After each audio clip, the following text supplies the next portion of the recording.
A former leader of Spain's Catalonian region has gone on trial, accused of organising an illegal referendum on independence.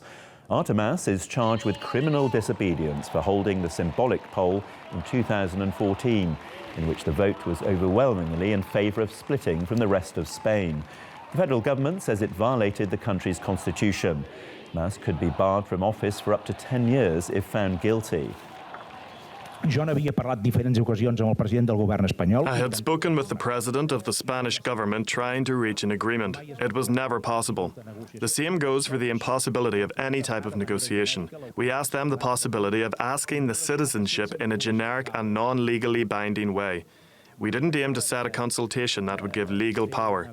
We simply wanted to gauge the opinion of the people of Catalonia, not only because our government had ample majority, but also as a consequence of massive demonstrations of people in favour of our cause. Well, Arqué is a spokeswoman for the International Commission for European Citizens, and she joins us now from Barcelona.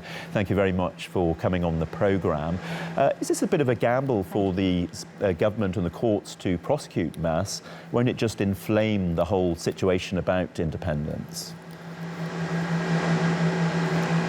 Yes, of course, and actually in front of the best answer that Catalans will give to this abusive action from the Spanish state is the answer is more democracy.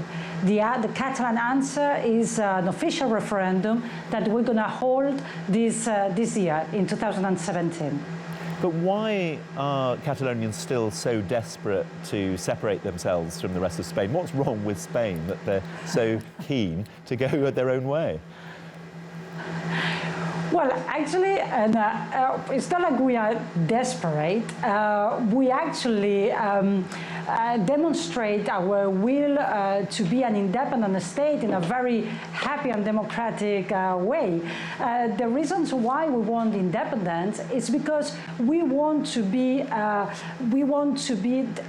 entitled to our own political decisions. So, for 3 centuries after the occupation of our homeland, of our institutions, our democratic institutions by the Spanish state, we have found ourselves that we understand the internal and external power in a different way that the Spanish state does. So, for example, when these days we approve in our parliament a lot of laws, we are not able to put them in place because the Spanish state actually think completely opposite to us.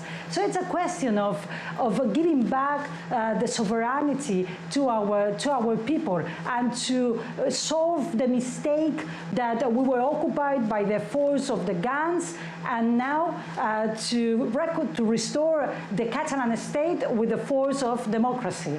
Well, the Spanish state is rather keen to hold on to you, though, isn't it? It's not going to let you go. What can you do to change its mind? Well, I don't think if we actually can change their mind. It would be nice for them to understand what democracy means for the rest of the world. I don't think they have the same idea of what democracy means.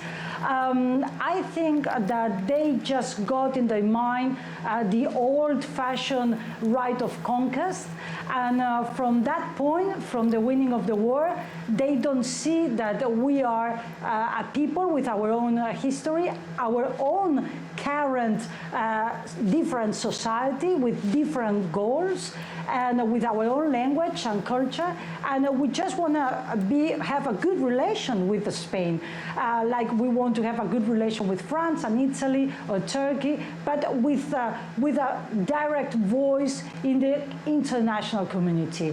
We deserve to restore our constitutions and our freedom. It's a question of democracy, and if they don't understand it, we are sure and convinced that Democrats around Europe and around the world understand that democracy is not an abstract. Democracy only exists when you practice it, when you exercise it. That's why Democrats around the world, I'm sure they stand with the Catalans and they don't fear a ballot box. And they agree with us that the best way to solve political conflicts is not killing each other, but is with a ballot box and democracy and self-determination.